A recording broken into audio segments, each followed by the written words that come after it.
I'm looking at my Nitro notes here. I seem to have written 50,000 words. So let's take in on this show.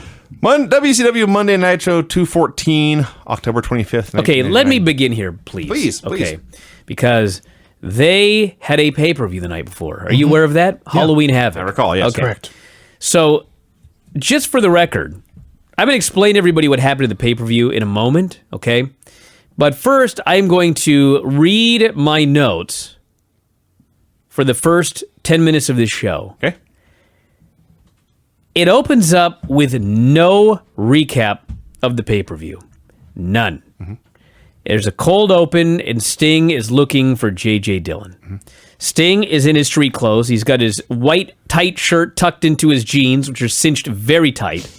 No face paint, and his new stupid haircut. Sunglasses. JJ, where are you? He starts throwing shit around. This is the man that just went to the Hall of Awesome. Yes. So Sting comes down to the ring. He says, I have a message for J.J. Dillon. He says, I came out for a fight last week, and plainly put, I want to talk to J.J. right now. I don't want to have to go back there after him. So J.J. comes out, and this is what Sting says. There's been no recap of the pay-per-view. Sting says, last night I wrestled Goldberg in Las Vegas. Right.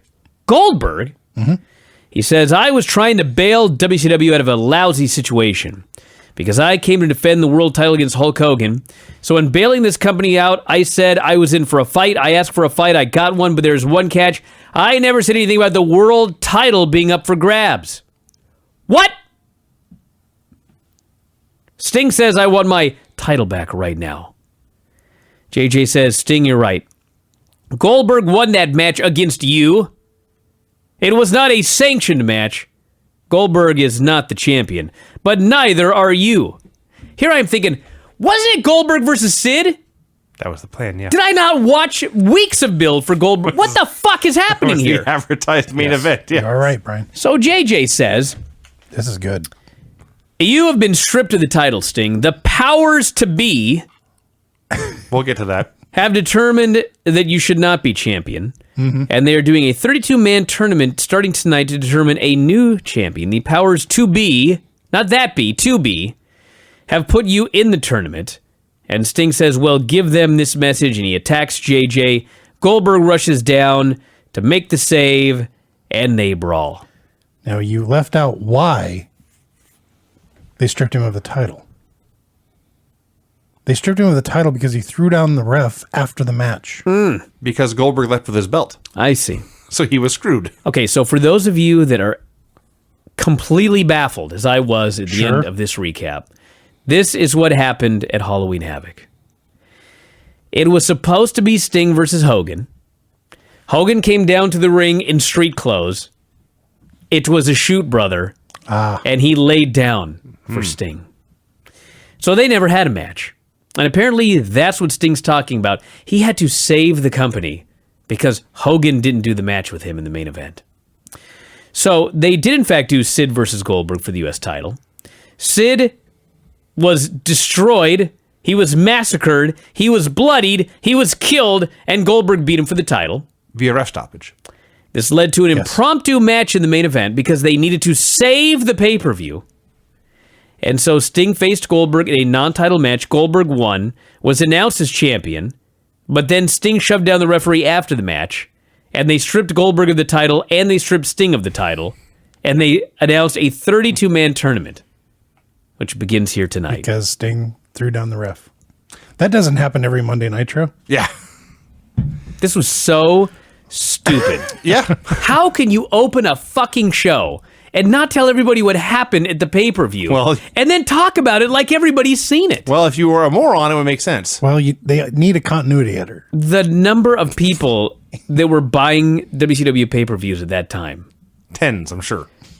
It was like maybe 100,000. Yeah. Wow. There's still millions and millions of people watching TV. This fucking moron thought everybody must know everything that happened at that pay-per-view. They must have got on the internet. Fuck. I wrote a goddamn book about it. I didn't know what happened. I had to go back and look it up. Mm-hmm. This was so annoying. Okay, let's talk about powers to be. The powers to be. Now, I don't know if they wanted to copyright something and they couldn't copyright powers that be. I think they just kept fucking it up. Or are they just morons? Yeah, I think that's Do you know what powers to be means? It means to be. Like, they'll be powerful someday, but they're not Yes. powerful right now. Yes. The powers to be. They said it over and over and over again. A handful of guys, I think in their head, they must have thought, this can't be right. I'm going to say powers that be. Yes. And they said it the right way. But Yes. no, powers to be is every bit as annoying. I assume it's every bit as annoying as World Cup to determine the best in the world. Ah! That's worse. That's pretty All bad. right. Tony is now in a suit with slicked back hair. Looking sharp, by the way. Why wouldn't he be? We got to turn the show around. Well, Put them in a fancy outfit. So they go through what happened at Halloween Havoc, and Heenan points out Finally. Sting is totally in the right here. He bailed out the company, and they screwed him and stabbed him in the back. it's true. That's exactly what happened. Yes. They actually have brackets for this tournament, which stunned me. Well, Kinda. they have brackets for one portion of the 32-person tournament. Yeah. There are 8 quadrants, or 4 quadrants. 4 groups. They have one quadrant here so far. That's how it's done. And in the quadrant, NCAA they don't group. even know who one of the people is. There was a mystery of entry. That's true. I'm like, well, why don't we do another fucking quadrant where you know all the people in it? Why do we have a fucking question mark on the screen? Well, that's how- Not only that, they have these brackets. You understand what I'm saying? I'm with you. Okay. They only had one size font. This is what the brackets read. Are you ready for this? Luger versus Steiner. Package versus Which Steiner? Didn't say. Because they ran out of fucking room. Or did... Then it says DDP versus D Flair. D Flair. Yeah. D period Flair. Question mark versus Medusa, who's not a man in this 32-man tournament. Thank you, Brian. And Kidman versus Conan. You know what's funny? I actually screen capped this. I'm looking at it right now. They did have different fonts because total package is spelled out. Oh, no! It's not even T package. It's total package. T package. It's total package. And then just Steiner. Charlie Steiner. When I saw Steiner, I was so mad. I was like, which Steiner is it? Is it that hard? You couldn't put R Steiner? You put a fucking D before Flair. Oh, God. So that was the brackets. Then the powers to be, The creative team. the creative team have alerted us that the outsiders must wrestle tonight. Nash is alerted. He says, I've retired. Hall says, I wrestled last night at the Crazy Horse. Nash says, I have no gear. I'm not even wearing underwear. But, they say, we have something that rhymes with gear. It's beer! They were even more excited than you were. They came to the building. The show is not boring. Drink. It's not boring. There's a lot to take in. It's awful. It's not boring. Did we mention that one of these first round tournament matches is going to be Goldberg versus Bret Hart for the U.S. title? Oh, yeah. Yeah. Yeah. Goldberg is I U.S. didn't mention champion that if you one. had forgotten. Yes. Oh, we said the night before. That's why I didn't know. Yeah. Just keep that in mind. Mike Tenay interviews Norman Smiley. Norman says, I'm facing Bam Bam Bigelow tonight.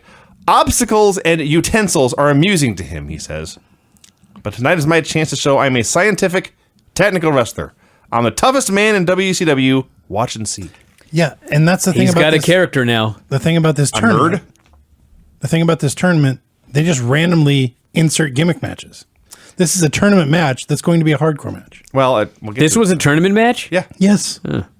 It's Bam Bam Bigelow versus Actually, it Norman was. Smiley. Yeah, I wrote that down. In a tournament match. Can you imagine? So, It was a minute long. A hardcore a minute match. 25. I actually timed it. Sorry. So Bam Bam comes out with geeks and a cart full of weapons. Norman comes out. He's not happy to see this. And Bam Bam says, since you are a scientifical wrestler, I challenge you to a hardcore match. Norman did not accept this challenge, but Bam Bam just started hitting him with shit, and the ref said, okay.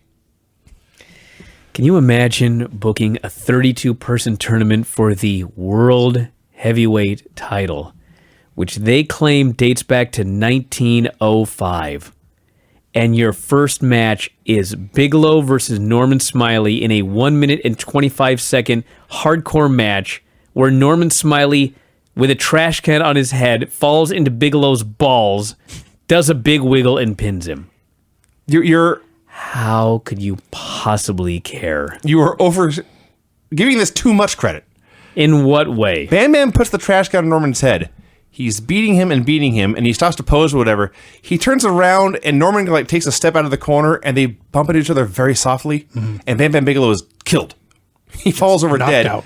Then Norman falls over and trash cans him in the balls. Then he takes the trash can off. Then he does the big wiggle. Then he tests to make sure Bam Bam's dead, and then he pins him. Yeah. Horrible. Absolutely horrible. Hideous. So not only is it a total joke, but we have the first winner in this World Championship tournament, and then for the first time, I think I get to say this, it's to the back. It was to the back. Now There's a much worse one later. Yes. Oh yeah, I'm A criminal to the back. I'm later. sure. Now it wasn't Mike Tenay saying to the back, but we did go to the back to Mike Tenay. He's interviewing the outsiders. Nash insists he's retired, says for some reason they can't talk till the top of the hour. And when they got to the building, that earlier skit with the cooler, they were talking to Mike Graham. Here they buried him. Right, he's not their boss and how small he is. And like anyone watching Nitro in 1999 knows who Mike Graham is. We had a recap of Flair at the pay-per-view attacking the Holy filthy animals. fucking shit. This was the filthy animals burying Ric Flair in the desert. Yep. Yeah. Little uneventful. So for those of you that don't know, the first thing that Russo wanted to do was retire Ric Flair. This right here, I swear to God, was Ric Flair's retirement at the time. The legendary Ric Flair retirement was being buried in the fucking desert by the filthy animals. They were going to keep him off TV. He wasn't going to wrestle anymore. And eventually they were going to bring him back as some sort of authority figure. That was their plan at the time with Ric Flair. Yeah. So he attacks them, he molests Tori Wilson, and then they kidnapped him. It's 24 hours later. Ric Flair is still kidnapped. The animals come out for a promo. Kidman now has a camera gimmick, and I don't know how many millennials we have listening, but if you saw this, you would howl with laughter at the equipment this man had to carry to make videos. So Ray threatened to hump the Revolution like the dogs they I'm are. going to go through all of this. They said so much shit here. Ray threatened to hump the Revolution like the dogs they are. Yes. That's what he said. He humps dogs, No, they are dogs. They are dogs. but Ray's going to hump them. Ray says, we're going to hump you like the dogs we are. No, he said they are. No, he said we are. Get out of here. Does it matter? Ray's humping a dog. No. He's humping like a dog. No. He's going to hump them because they are dogs. Wait, that's a new one, isn't it? That's different than what we started with. No. Anyway. He's going to hump the Revolution like the dogs they are. He's Okay. going to hump them like dogs. He's a dog humper. Okay. That's what he fucking said in this promo. Am I wrong? No, I'm right. You're actually right this time. Thank you. Rey Mysterio, dog humper. Vinny is hit the wall. Carry on for a bit. He's going to die. All right. That's not the most ridiculous thing anyone said in this promo. My emergency calling. I'm going to get it ready. Eddie says you can book us against each other all you want. You'll never break us up because it's Conan and Kidman later. Right. Billy Kidman introduces a video which is shown on the big screen of the animals carrying Ric Flair through a field, saying they can't let anyone find him. And then the burying is they kick dirt on him. Mm-hmm. Billy Kidman... That's a burial. So Tori's filming. There's like a blade of grass, like it's like sort of by Flair's hip. And Billy says, Tori, make sure you get that thing poking out of his butt. They challenge Harlem Heat later, and Kidman's like, you think you're bad? We'll show you what bad's all about. I have never been less intimidated in my life. Billy Kidman trying to act cool and tough is the biggest shit show. Somewhere in here, Ray didn't indeed threaten to hump people like dogs. Mm-hmm. Conan. Oh, he admits it now. Conan says, when the animals are in heat, somebody's dead meat. Yeah. I defy you to name a worse catchphrase. It's bad. They're going to fuck him to death. So who should come out to Like dogs. Who should come out to put a stop to this? But Dean Malenko and Perry Saturn carrying some kind of thing and wearing banana yellow gym shorts. By the way, speaking of wearing, Tori's outfit was tremendous. At this point. And Conan was dressed like Pitbull. Actually was. That's true. So As the brawl is going on in the ring, the camera is just focused on Tori backing away from the ring so her ass can be on TV with her booty hanging out at the bottom for like 15 seconds. And there was a point to it. Eventually, Shane Douglas shows up, and Asia's with them now, and they kidnapped Tori and left. Holy shit! Asia's in these super high heels, trying to run up the ramp, carrying Tori Wilson. I have no idea how she didn't break both of her ankles, ACLs, And legs, how many MCLs. people have we seen fall down that ramp coming out? Dude.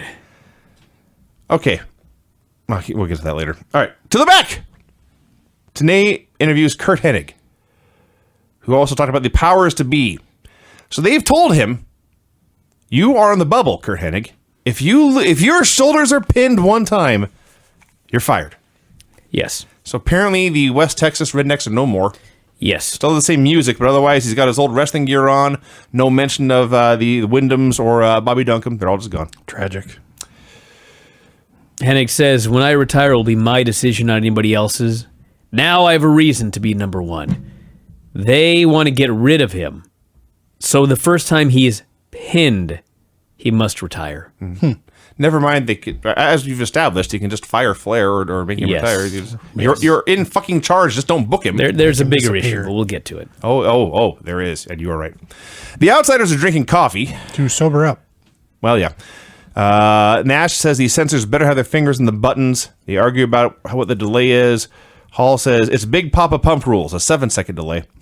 And then they asked, who are we working against? That was the quote. Kurt Hennig versus Lash LaRue. Disco Inferno goes out to do commentary. Remember last week where Lash LaRue pinned Disco Inferno? He pinned somebody. He pinned Disco Inferno. You mean, I forget. And then Kurt Hennig comes out here this week, and he beat the shit out of Lash LaRue. It was glorious. It really was. Your number one contender to the Cruiserweight title, by the way. He destroys him. Lash goes for his finish. Hennig just hits the ref for the DQ. Because you see, the powers to be won't fire him if he loses via disqualification or count out or any other manner, as long as he doesn't get pinned. Mm-hmm. This is so stupid. Yes. Yeah. This is a show for brain dead people. So Kurt beats up Lash LaRue and Disco Inferno with chairs. The Animals are backstage hunting for Tori Wilson. Bret Hart arrives. He can't walk. No. We're supposed to believe he's going to wrestle later. His leg is broken. He's got a hairline fraction of his ankle. Yeah. The Nitro girls are out in the ring. Actually, what we had was the Filthy Animals look for the Revolution. Bret arrived. Goldberg's tying his boots. Then Nitro girls bullshit. Yeah. 4 segments in like 10 seconds. I am done recapping every 4-second thing that happens on this show. I'll do it for you. All right. So they're out there talking about the Nitro girls finalists. They'll be so hot to make you happy, Kimberly said. Where the hell is Stacy? She'll be in the finals. She was hanging out with those Filthy Animals last week. She was. Right. Now she's gone. She's gone. And by the way, did you notice that Ricky Rackman has not been fired? He was actually in the video when they showed the girls dancing. Did Really? not notice that. Yes. No. So the finalists are out here dancing, and then Jeff Jarrett interrupts. He kicks all the women out of the ring. He says, you have to leave or I'll stroke each and every one of you. He did say that. Including you, Kimberly. Yeah. Like maybe she might be exempt from the stroking. Yeah. Then he said this title tournament is a big work. He's going to be the next world champion. Buff Bagwell can't stop him. The total package can't stop him. Says Lex threatens to put him back in the Lex Express. Says he owes him an apology. I did not take Liz out. I do not appreciate being accused of anything. And Shivani says we all saw Jarrett hit women with guitars before he got here. Implying, of course, that everyone's watching Raw. Little did I know how many times the letters WWF will be said on the show. Mm-hmm. Oh my God. That's edgy now. It's talking about the other guys. So we had stills of Sid Goldberg. As mentioned, Sid was a bloody mess, so they never showed his face. And then the interview they showed here was done in black and white. So Mike Tenay said the match was horrific. I bet he's right. Sid insisted the war is far from over. Dude, they show this footage, and the way they're talking about it, it's like, well, Sid's going babyface. This you would think. They're talking about how he just got beaten, but he kept coming back, and he was beaten, and he wouldn't give up, and he kept fighting until the very end. So then they go to the interview. It's in black and white because Sid's bloody. And Sid says, I don't care about respect. It was a battle. The war is far from over. Might not happen tonight or next week or the week after, but when Goldberg least expects it, I'll be back. He does his crazy laugh. Yeah. It's better. Clearly, they're not turning him. Not right now. Who's writing this? Morons.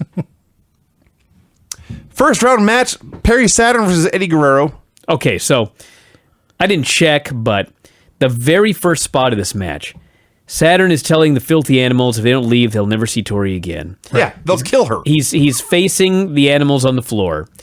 Eddie fucking flies in and drop kicks him right in the knee, which bends sideways the way it's not supposed to go. Right. Saturn goes down, fuck! Grabs his leg, and they worked it over the rest of the match. I presume he's okay. But, like, if he tore out his knee on that spot, I would not be the least bit surprised. That was brutal. Yeah. Well, he did a lot of stuff. If you tore it, this was not Tegan Knox, who could not wrestle anymore. Saturn did all the same stuff. So David Flair runs out with a crowbar. He whacks Eddie in his bad ribs. A second passes. Eddie sells. Dave throws him in the ring. Saturn hooks the rings of Saturn for the win. The outsiders say it's almost time. Nash threatens to strip naked to get out of the match. The gimmick is he's lazy. What's funny is I look at this stuff, and David comes out with the crowbar, and remember Crowbar comes in? Soon, yeah. Yes. And, like, Lance Storm comes in and wins all the titles, and we've got, like, huge erection, and we've got the Some of us. David Arquette title win, and I mean, I'm just thinking of all of this stuff. Mike Awesome and Vampiro and Clowns come back. the clowns, all of this shit. This place is only around for another year and a half. Yes. Like, it's inconceivable. That much can happen. Goldberg In 18 ending Brett's months. career. Chronic. Oh Mike my Awesome. fucking God. The what the hell were those? Jindrak and O'Hare? Oh, Yes. the Natural Born Thrillers. Fucking A. There's so much shit they're going to pack into 6 a years year and worth a of half. stuff in the next 18 months, yes. Mike Awesome and his awesome mullet and his bus. And the bus, the fat chick Thrilla. I'm sure we're forgetting something obvious, too. No, we're forgetting 50 things. That's my fucking point. So the Revolution has Tori tied up in a storage locker. They'll never find us here. Shane Douglas looks around. This is a great hiding place. They'll never find us here. I laughed and I laughed and I laughed. Okay, so Shane Douglas as a character on Nitro was so awesome. he is pretty good. This is immediately followed by Malenko going to get something. He has to pee. And he's That's jumped. the storyline. I gotta take a leak, he says. He's jumped by Chris Benoit. Okay. All this shit is like a vague memory. Okay. Except this. I must have watched this 1,000 times back in the day. Chris Benoit beats the shit out of Dean Malenko. They're surrounded by cardboard boxes. Yes. Chris Benoit gives Dean Malenko a whip into, like, a stack of cardboard boxes. Malenko hits the boxes and just slumps down, and, like, cardboard boxes fall on his head. Benoit was so good at delivering a beating that he looked like he just ended Dean Malenko's career, whipping him into those cardboard boxes. Yes. I watched it over and over. It was the most glorious beating, and he didn't do a thing to the guy. He went into cardboard. So he also locked the Revolution in their locker so they could only watch this as he beat him and beat him and beat him. This beating went on longer than most of the first round matches in the world title tournament. And was significantly better. That's also Yes. true. The Outsiders come out for a promo. It's not even their match yet. They're just there for a promo. No, they're just there to chit-chat. Talking about the bosses from up north, the big shots at TNT. Nobody tells them what to do. They're going to get censored. And then Goldberg interrupts from the crowd. And Goldberg, it's a short promo. He warns them he hasn't forgotten, and they're next. All they got out of this is that Bill Goldberg's freaking enormous. He's gigantic. When you see him next to normal humans. Holy shit. Allow me to talk about Randy Savage here. Okay. Randy Savage and Gorgeous George are back.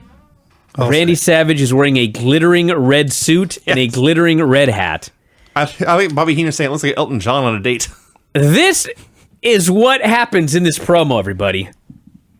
Someone wrote this. Randy Savage comes out. He mentions Vince Russo by name. He says, if Russo hopes I'm going to make an ass of myself in the ring, it's not happening. I'm well hung. What the fuck does that have to do with anything? Well, he did have a line about everyone in the back was hoping he hanged himself. I see. He says, you won't be able to punk me out like you did to Hogan and Flair. I ain't no punk bitch. He says Hogan and Flair are played out, but he's on hit and legit. He's been better than the best for a long time. He's got too much money in the bank to be punked out by punks. He's won world titles in WWF and WCW. Tonight, he says, the Macho Man will pass the torch. I will pass the torch tonight to the next superstar who will lead us into the millennium with record-breaking ratings. And now we're out of here. He left, and Bobby Heenan says, who's he passing the torch to? And you know what? We never fucking found out. Question. He just left. Never to be seen again. By the way, Savage said all this. He said, I'm not coming out here to make an ass of myself wearing that outfit. Yeah. The animals find the storage locker. This is the midlife crisis, by the way, Randy Savage. Oh, yeah. To end all midlife crises. Yes. Absolutely. That is, I'm sure He's he had a out Corvette. there with a 21-year-old, wearing nothing, talking about his cock. It's just, what the fuck is going on? He's a madman. But you had a lifted truck. I'm sure. You live in Florida. That makes sense. Yeah, okay. So, the animals find the storage locker where the Revolution and Tory were, but they're gone. They were just in here, they say. They can't be far. They go running off. Get him, Scoob. That's close. It's close. so bad. Meanwhile, the camera crew can find them. The Revolution's having a meeting. Dean is sore because Chris Benoit beat his ass. With cardboard. Cardboard. Same thing. Dean, relax. It's industrial. Industrial cardboard. Relax, Dean. It's okay. Says the guy who wasn't beaten up. Yeah, by Shane cardboard. Douglas here, the voice of reason. Yeah. Just calm down, Shane Douglas says. He's never been calm a day in his life. First round world title tournament match, Medusa versus a mystery opponent. Okay, as stupid as this is that Medusa's in this tournament, at least there was an explanation for it. And the explanation, I'm not making this up, Vince Russo wanted her to take all her clothes off last week, and she refused. Right. So he's sending out Ming to beat the shit out of her. That's the idea. That's not the idea, that's the storyline. Yeah. And as far as like intergender matches go, I mean, this wasn't bad. This was actually, I would call this a perfectly fine wrestling match. He stood there. She threw really fucking hard kicks. She kicked him in the arms, the legs, The shoulders. the shoulders, She's the throwing face. elbows to the chest. Nothing's working. Finally, she shakes her boobs, and he's distracted for a sec. She pokes his eyes. He lifts her up and carries her around by the ass. She slaps his hand off her ass. Yes. She slaps him across the face, and then he just tongue and death grips her. Every once in a while, he would rear back for a chop, and she would cringe, and he can bring himself to do it because he's a gentlemanly monster Ming. And then by the end, he said, okay, fuck this. And he put her in the tongue and death grip and pinned her, and that was it. That was it. This was so much less offensive than watching what Viscera did on Raw. He This did is nice. not throw one strike. No. He didn't do one. She dumped on his back for a sleeper, and he threw her down over his head. He used a nerve hold to put her to sleep. Yes. So Evan Courageous runs out to check on Medusa for some reason. Here's another storyline. I have no idea what's The happening. 50th one on this show. Yeah. What do you mean you have no idea what's happening? Evan Courageous likes Medusa. I guess I should say I have no memory of this happening. Oh, I do. He's Evan Courageous, MILF Hunter. Malenko, at the same time, basically runs out to call out Benoit, challenges him to a last man standing match. The Outsiders are back at their couch talking. We're barely halfway through the show, by the way. Ugh. Hennig bitches to Brad Armstrong about how dare they put This him on the bubble. is so awesome. Kurt Hennig is with Brad Armstrong. Brad goes, powers that be told me that I've got no personality. And Hennig goes, you? Brad goes, they told me to call my little brother and not come back until I have one. Hennig is shocked. Now, to be fair, like, people who knew Brad Armstrong said that he was fucking hilarious. And he was just overflowing with personality. He just never could show it in the ring or on television. So that was like an inside gimmick there. I But like. it was funny. He here said the guys from New York called him a hornyacker. Yeah, that was used earlier too. And Somebody else used the the term. Outsiders said the same thing. Yeah. So they must have actually used this word. Yep, hornyacker. Hornyacker. Brian, look that up. I'll be happy to. The doctor is checking out Bret Hart's leg, which again, hairline fracture of the ankle. He looks at it and says, let's put some ice on it. A fracture. A fracture. A broken bone. Yes, you put ice on that. It'll magically bring it back together. He is sure to add, He really shouldn't be wrestling tonight. Way to go, Doc. It's a good call. God, there ain't nothing in the Urban Dictionary or anything about a hornyacker. Best I could find here is from Wrestling Classics. A hornyacker is one who blows his own horn constantly. That makes sense. Manny Poffo. Yeah. No, Vinny, you idiot. I'm disgusted. I've met him over many weekends. Super nice guy. I'm sure he's a very nice guy. Yeah. First round tournament match, the Total Package versus, as it turns out, Rick Steiner. Oh, finally we find out. We didn't find out until the music hit. Mm-hmm. So, at the pay-per-view, the Total Package beat Bret Hart, thanks in large part to Bret's ankle injury. Mm-hmm. And yet, 24 hours later, Bret's the one who gets the U.S. title shot. What? Is this that hard? Yes, Vinny, it's very hard. Steiner, at the pay-per-view, I guess he beat Chris Benoit and won the TV title. They said he left with a belt. Yes. Which maybe he just stole it. No, that's the way it went. But that title's not on the line here. So as they're trying to explain all this insanity and dislogic, Bobby Heenan says, quote, "Everything's just becoming apart here. Everything's unraveling. This is great." Just wait, dude. Jarrett comes out and joins the announce desk. By the way, Elizabeth, totally fine after being laid out with a guitar shot last week. Sure. So Tony and Jeff talk about the WWF a lot because mentioning them is edgy now. Jarrett starts to stalk Elizabeth. Package goes after Jarrett. Jarrett turns and swings the guitar. The Package ducks. Rick Steiner gets hit with the guitar. Jarrett runs for his life. Steiner wobbles up the ramp. There's a world championship match going on. By the way, all of this was right in front of the referee who did not call for the bell. No. There's a world championship match going on. Rick Steiner walks away to get after the guy who hit him with the guitar. Lex is helping Liz to her feet when the referee's count hits 8, and then Lex lets her drop to roll back into the ring to win. I will admit that was at least funny. Yes. Not only was it funny, but like, she's fine. Yeah. Because she just gets up on her own. Yeah. But she's so mad at Lex for dropping her. Yes. And it's like, but you weren't hurt. So yes, it sucks that they're making the world championship matches a complete joke, but it was at least a funny joke. I'll concede that. Oh, by the way, this all took less than 3 minutes. Oh, yeah. Mike Tenay interviews the Filthy Animals. Kidman threatens to end the careers of everyone in the Revolution. I laughed and laughed and laughed. And then it hit me, by the way. I think this is the point. I have been talking about how much the Revolution sucks for weeks now. They're feeding the Filthy Animals, who are no better, and I have no idea who I'm supposed to cheer for. I'm pretty sure the Filthy Animals are supposed to be heels, but I think the Revolution are also supposed to be heels. They beat up Ric Flair and left him in the desert, buried him. Yeah. The Revolution kidnapped their woman, but they're also feuding with Benoit, who I think is a good guy. I have no fucking clue. Oh, and also, Paige is involved somehow. Paige also hates Flair. I don't know. Buff Bagwell's at the building. You have been warned. First round tournament match, Billy Kidman versus Conan. They have agreed to put aside their differences and put aside their hunt for their missing girlfriend or whatever, so they can go to work. Well, two guys are going to go, one guy's going to stay.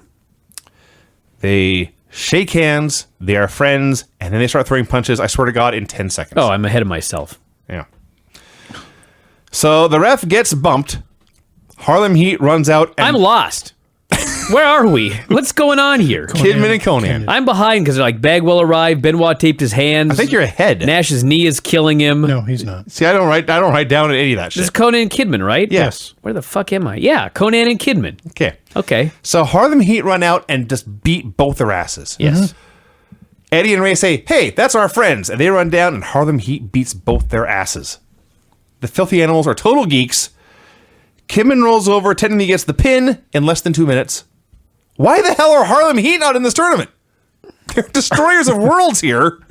They're not. Yeah. There's 32 men better than this, really? Yes, they're a tag team. These 2 men beat up 5 men. They got 280 guys under contract.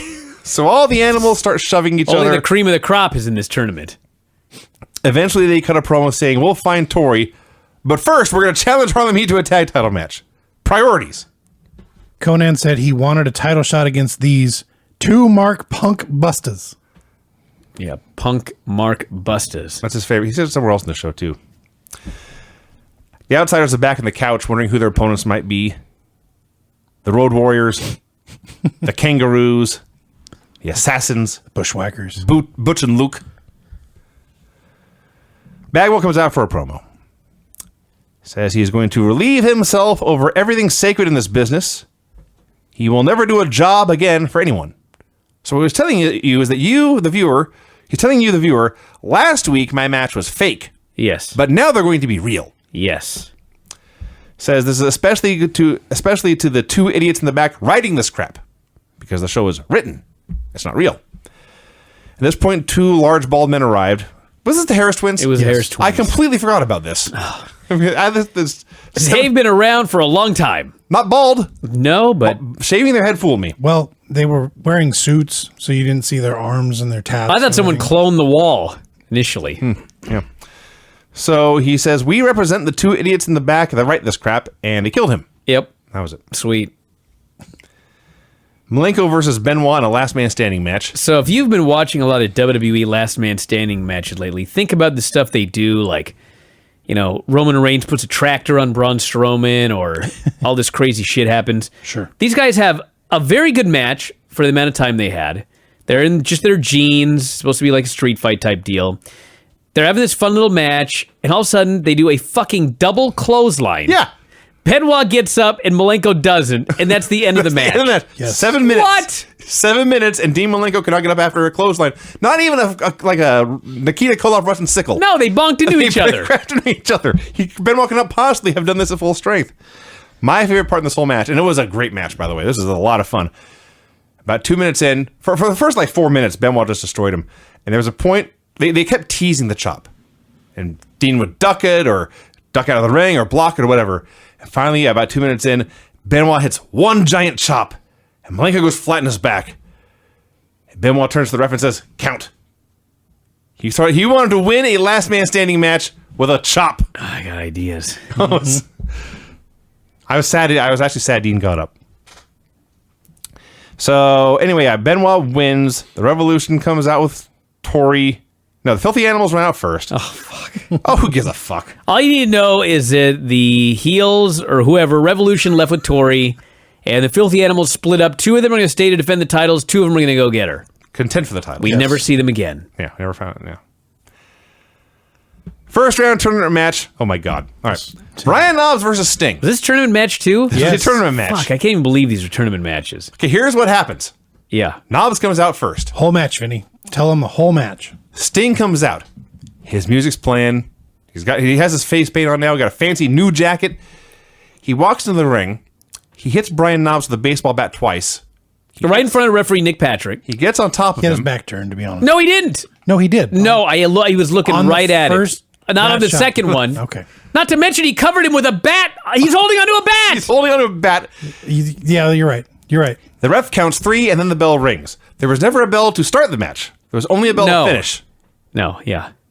Fuck. So I ain't going to make it. you can hit a... For reference, everyone keep this in mind.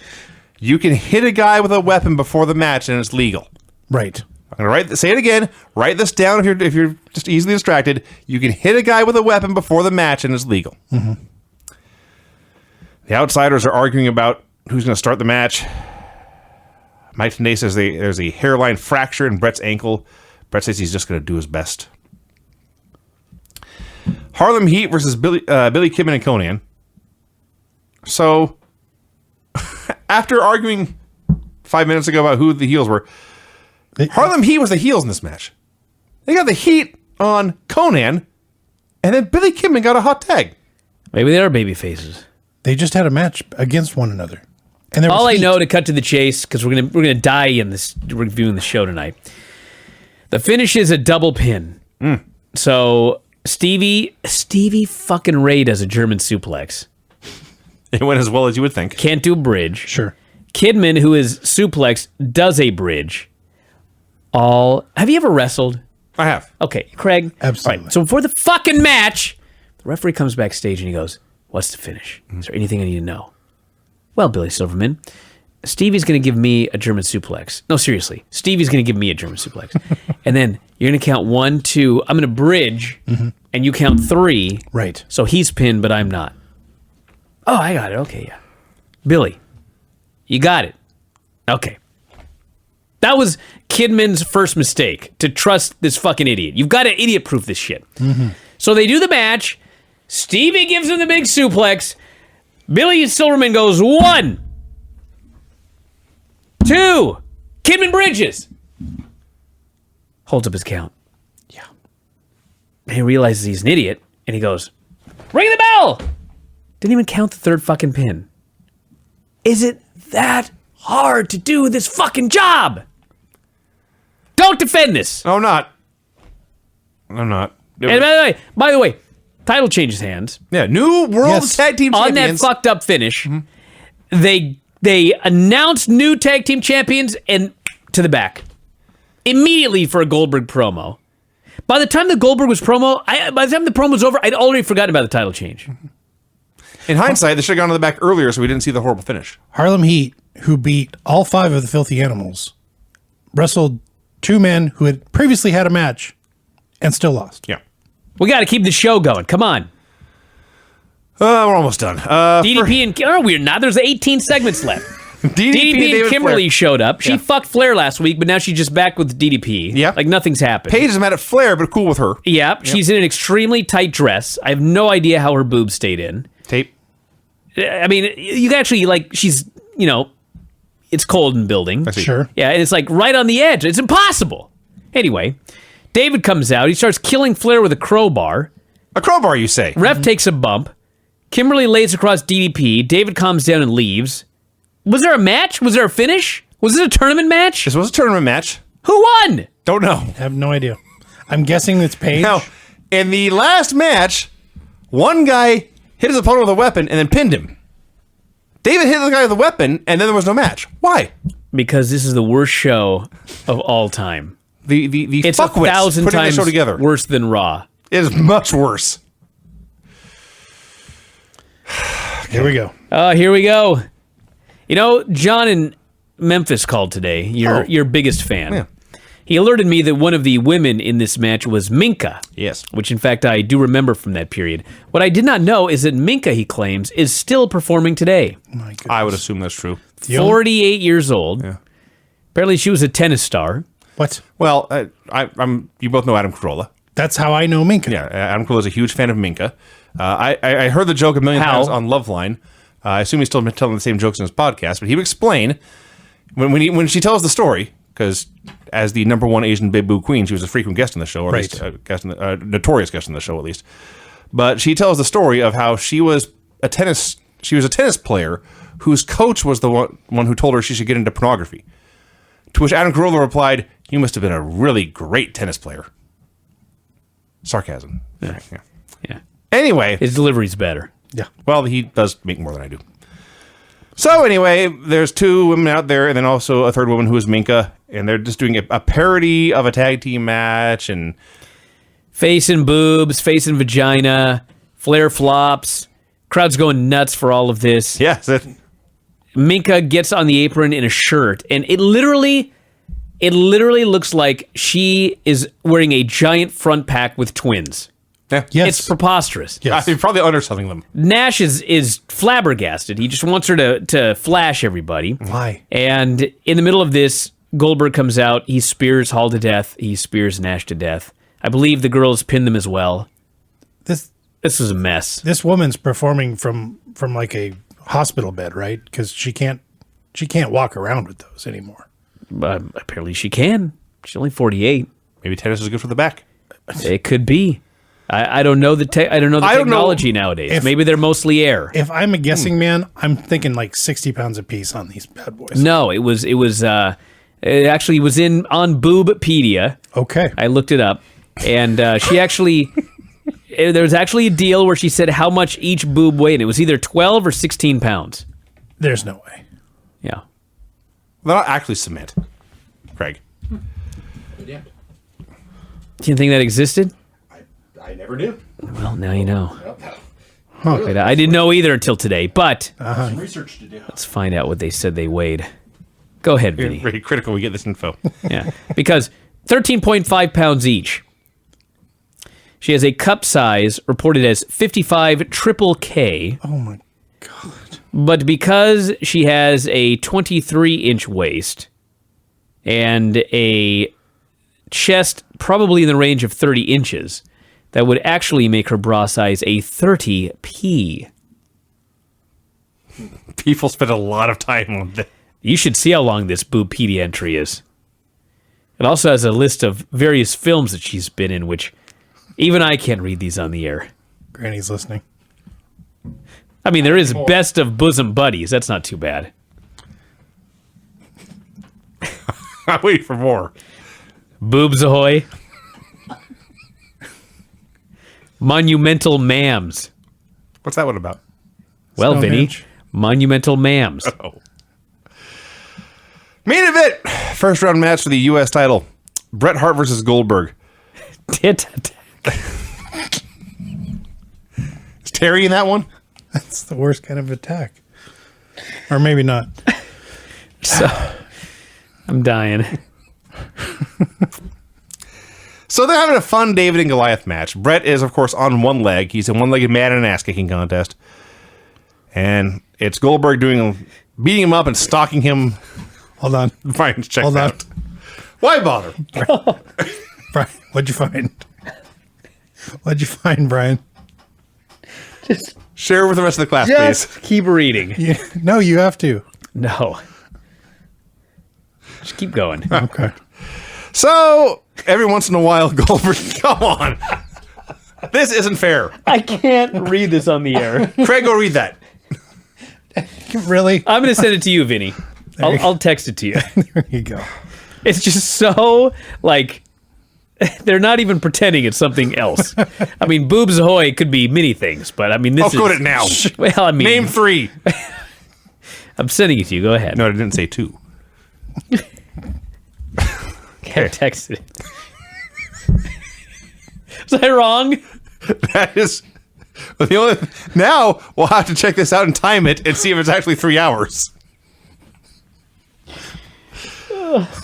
What? Does anyone care about Goldberg and Bret at this point? No. Who gives a shit? So, ref gets bumped. The Outsiders and Sid attack Goldberg. They're outside saying, or the Outsiders are saying, Bret's on the floor. He can't see any of this. Like, his leg got hurt. His ears and eyes are fine as these 300-pound men are beating up Goldberg. Let's just cut to the chase. Everybody comes down, bunch of shit happens, Goldberg gets fucking pinned. Yeah. Russo couldn't last 2 weeks without pinning Goldberg. No. Does anybody remember Goldberg's second loss? No. I fucking didn't remember till I watched this. Can you imagine? Yes, because they're fuckwits. He's out of the tournament. He's still kicked out at 3. I'm going to delete that text. And, It's going to be difficult to explain later. yeah, it's not boring, but it's fucking horrible. This show. It is fucking horrible. It is. It's actually- 3 hours of fucking horrible. 3 hours of big. Brian, play my music and let's go home. Okay, where's it at? Jesus. I'm dying. The finishes on this terrible, terrible show were The Duke of Knockers 2. pin in a hardcore comedy match to kick off the world title tournament. Intentional DQ in 2 minutes for a guy who can't get pinned because he'll get fired. Submission after interference. Clean pin. Count out after interference. Pin after interference on both men. Knockout in a last man standing match. Pin after pre-match weapon shot, which I guess is just legal now. No finish due to pre-match weapon shot, which I guess is no longer legal. Pin after interference. Jesus, we had to go through the song almost twice. Wow. God, even more funny than the names of the various Cinema. cinema here are the names of the stars here. Penelope Pumpkins? It's Halloween themed. I guess so. Some of the names and the ones that I sent you. Anyway. Hey, everybody, we're out of here. It's been real. We'll be back on Thursday with Granny. Hopefully she's not... I warned her not to listen to Tuesday's show, so... It's a good idea. Yeah. No one should listen to this show. She'll be back on Thursday, and everyone else is back this week. Filthy's back tomorrow. Lance is back on Friday. Dave's here. The gang, the band is back together, just like the Outsiders. So that's it from here. We'll talk to you again after a while. Good night. Adios.